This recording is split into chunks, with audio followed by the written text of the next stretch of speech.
अच्छी लड़की होती है वो सच्ची लड़की होती है। अच्छी लड़की होती है जो फैशन भी ना करती है। सच्ची लड़की होती है जो सिंपल ड्रेस में रहती है।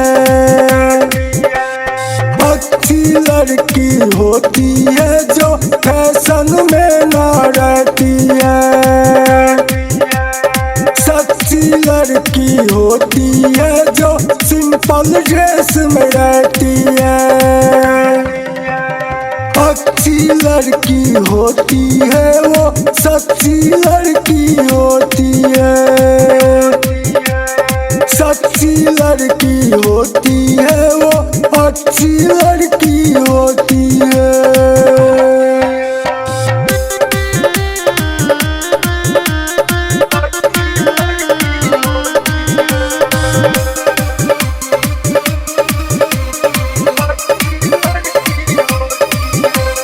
सच्ची लड़की में एक खास बात होती है। सच्ची लड़की में एक खास बात होती है। पहली बात तो वो आप पे शक बहुत करती है। शक बहुत ही करती है वो बात भी ना करती है।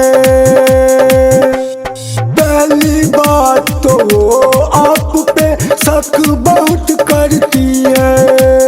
शक बहुत ही करती है वो बात भी ना करती है।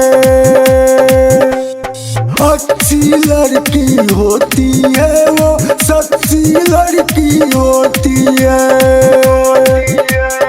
अच्छी लड़की होती है जो फैशन में ना रहती है। सच्ची लड़की होती है जो सिंपल ड्रेस में रहती है। अच्छी लड़की होती है वो सच्ची लड़की होती है। सच्ची लड़की होती है वो अच्छी लड़की होती है।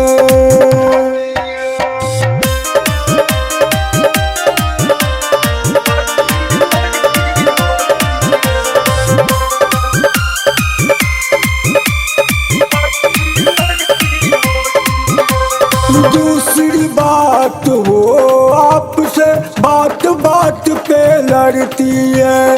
बात बात पे लड़ती है।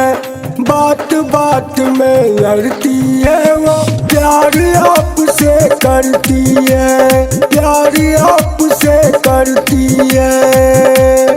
दूसरी बात वो आपसे बात बात में लड़ती है।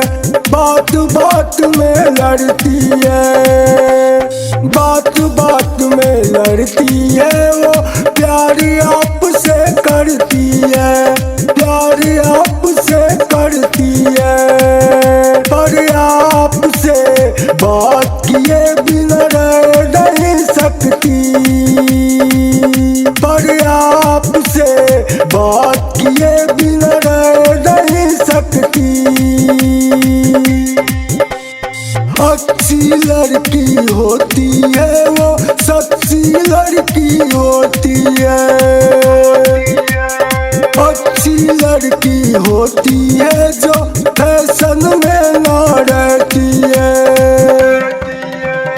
सच्ची लड़की होती है जो सिंपल ड्रेस में रहती है। अच्छी लड़की होती है वो सच्ची लड़की होती है। सच्ची लड़की होती है वो अच्छी लड़की होती है।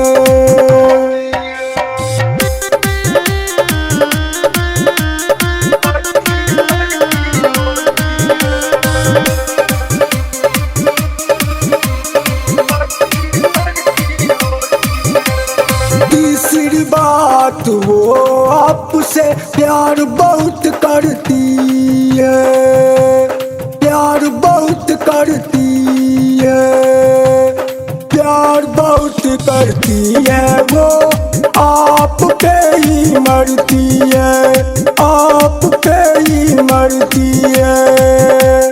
तीसरी बात वो आपसे प्यार बहुत करती है, प्यार बहुत करती है, प्यार बहुत करती है वो आप पे ही मरती है, आप पे ही मरती है। पर आपसे मुलाकात किए बिना रह नहीं सकती, पर आपसे मुलाकात किए बिना रह नहीं सकती, रह नहीं सकती। अच्छी लड़की होती है वो सच्ची लड़की होती है, सच्ची लड़की होती है जो फैशन में ना रहती है, अच्छी लड़की होती है जो सिंपल ड्रेस में रहती है, अच्छी लड़की होती है वो सच्ची